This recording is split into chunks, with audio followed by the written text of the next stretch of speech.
There are actually a lot of cases you see illustration, you don't even notice it or register them as illustration, but it's everywhere.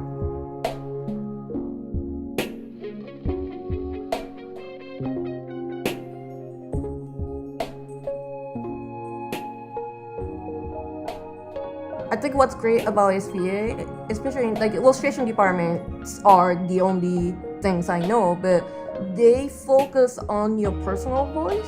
I do a lot of things. I do editorial illustration works, which are for newspapers or magazines. And I do book covers. I did comic book covers, advertising, t-shirt design, you name it. I feel the illustration has to have some kind of context. So it's not just pretty pictures, but picture with certain kind of meaning or concept or storytelling.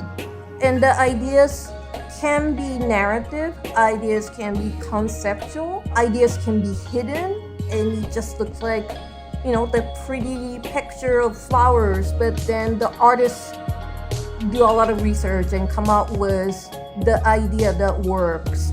I think it comes with the idea of being an artist, that you always pursue something better or something that's challenging, something you haven't done before.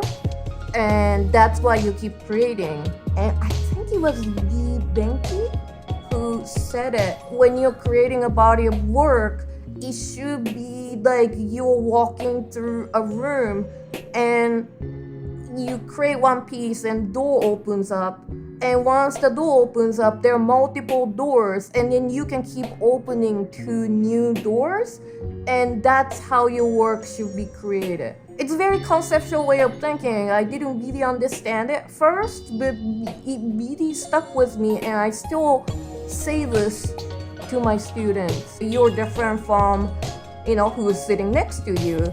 And so let's try and work. Yes, we are going to work on your skills, but at the end of the day, each individual student should come up with something that's very specifically their own, that shows who they are. And I think that's fantastic. That's how I studied in SVA, and that's how I teach in SVA, and that's how I hope all my students come out, being a professional artist studying and graduating from SVA.